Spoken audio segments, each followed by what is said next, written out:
This video is a summary of my new book, The Common Sense Ethics of a Blue-Collar Philosopher by S.G. Applebee, now available at Publish America and other online bookstores. Let me begin with explaining why I wrote it. I wrote it so people could have a simple-to-understand, commonsensical guide to living a moral life. It's that simple. Now, I'm not saying it's perfect or that it's a complete guide to living a moral life, only that it's a good start to building a solid moral foundation. In no way does this book hold all the answers, just like no other book holds all the answers. But it does give the basic premises, prerequisites, and principles on which morality rests. And that was my main objective.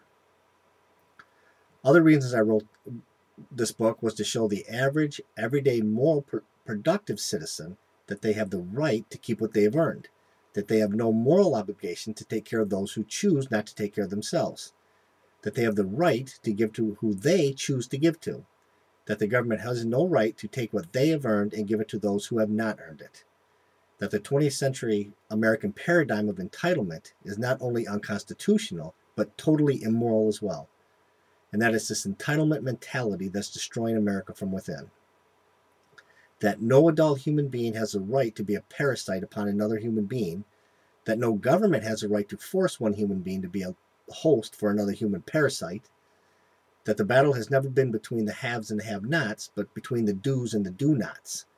And last but not least, I wrote it to show that ultimately, morality, however you want to define it, comes down to the ability to freely choose the choices we make and the actions we take, or in essence, freedom. If you agree with me, if you agree with the values, virtues, principles, and the paradigm this nation was founded upon, things such as freedom, liberty, justice, personal responsibility, equality under the law, free markets, and what used to be called the American way, you'll like this book. If not, perhaps you should go read Marx or Mao. The first chapter is about the first prerequisite of morality, reason. I explain why reason is the basis of all morality, and that only a being that can reason can be moral or immoral. And this is why, as far as we know, only human beings have the ability to make ethical choices. Of course, some mammals may be able to think to a limited degree, chimpanzees, dolphins, etc., but they simply cannot think deeply enough to make choices in the realm of morality. I then give many examples to prove the point. Next, I show that freedom is the next prerequisite of morality. Beginning with the basic definition of freedom, and continuing by showing the two competing viewpoints of freedom, the spiritual and the political, the spiritual is essentially encompassed in the saying, "the truth shall set you free," and the political obviously lies in politics. However, since the spiritual viewpoint of freedom has nothing to do with morality, the rest of the time is spent on the political viewpoint of freedom. This is where the idea is advanced that there are also two political viewpoints of freedom.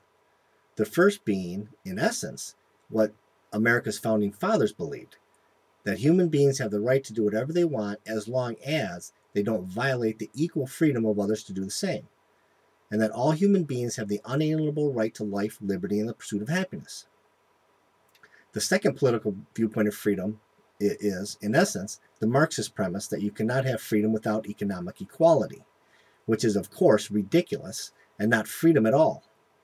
Just because you don't have the power or the ability to do something doesn't mean you don't have the freedom to do it. At this point, I show why freedom is a prerequisite of morality. I begin with the premise that morality is based on choice, choice is based on freedom, and therefore, morality is based on freedom. That the more freedom human beings possess, the more moral actions they can commit. The less freedom human beings possess, the less moral actions they can commit. But no matter what the circumstance, in order to commit a moral act, a human being must have the freedom to commit it.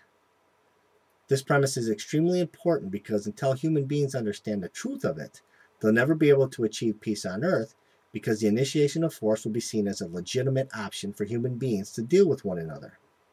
And as long as the initiation of force is morally acceptable, as it is today, morality automatically goes out the window. I go on from there to show that, since roughly the beginning of the 20th century, the American idea of exactly what freedom is changed. No longer did America accept the Founding Fathers' definition of freedom and liberty, but the more liberal, or Marxist, if you will, idea of freedom and liberty. And the main reason for this was based on the influence of Justice Oliver Wendell Holmes. Justice Holmes somehow convinced America that a new, more progressive definition of liberty was in fact the true definition of liberty. And this new definition became the beginning of the end for freedom in America. From this point on, rights and freedoms were no longer unalienable, but were granted at the government's discretion. Chapter 3 is where intent is proven to be the last prerequisite of morality. This is also the shortest chapter because it quickly becomes apparent that only a few examples need to be given in order to prove the premise. I show that in order to commit a moral act, a person must intend to do so. In essence, I argue that without the intent to commit a moral act, no moral act could have possibly been committed. And this is where the distinction between committing a moral act and doing the right thing is so crucial. Of course, most people never made this distinction, but it must be made for a proper analysis of morality. If a person does the right thing for the wrong reason, does the right thing without knowing it, or does the right thing without trying to, they may have accidentally done the right thing, but they did not commit a moral act. And this is also why morality can never be a matter of luck. Examples are then given to prove the point. Chapter 4 is about politics. I begin with a quote from Larry Hardiman. The word politics is derived from the word poly, meaning many, and the word ticks, meaning blood-sucking parasites. I know he was joking, but I hate to say that that's almost exactly what's happened with politics in America.